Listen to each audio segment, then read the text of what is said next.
السلام عليكم ورحمة الله وبركاته.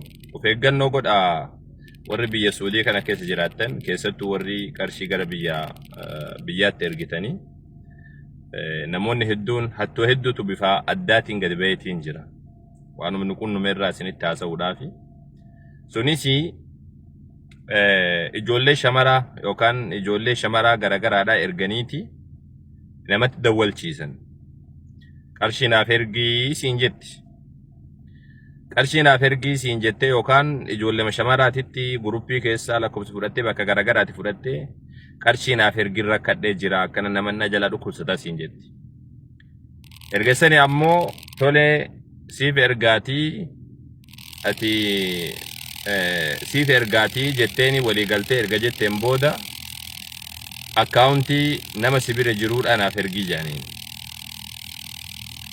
أكاونتي اترغم غاف أكاونتي اترغميتين كيمو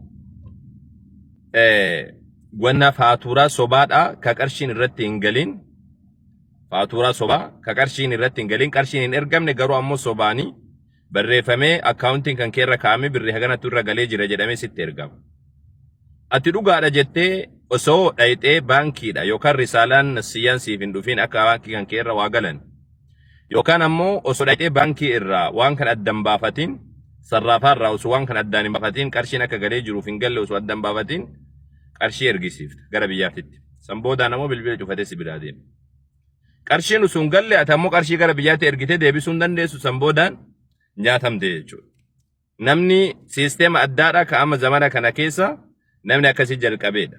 Ijoollee shamaraa gurumeessaniiti akkana godhi jedhanii ijoolleen shamaraa sun shamara akkasiitti bilbiltii yoo barbaadu yookaan dhiiratti bilbiltii dhiirri baay'inaan illee bakka kana irratti akkanatti hin sobamu ijoollee shamaraatti bilbilanii obboleessa kiyya inni jala dhukkubsata ayyuutii inni jala dhukkubsata hospitaala keessa jiranii daddafamee akkana ergamu kunuu ergee jiraa jettiin. Faaturaa itti ergan faaturaa sobaa kompiitaraan wanna godhanii sirreessanii ergamee jira kunoo jedhanii ergasanii akkuma ergameen daddafaniiti. Najala namni dhukkubsatu jira kuno du'utti jira daddafiitti na ergeeni.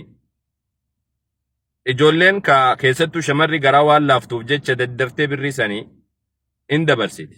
Yookaan ammoo dabarsaa jettee namatti himti. Nama duraan birrii ergu sanitti jechuudha. Gaafa inni ergee ka'ee namichi sun hin jiru. Faaturaan illeen tasobaati. Qarshiin galellee hin jiru. Ati jidduu sanii nyaadhamtaa jechuudha. Kanaafuu waan gootanii bakka kana irratti of eeggannoo godhaa waliifillee daddabarsaa. أمسكية. السلام عليكم ورحمة الله وبركاته.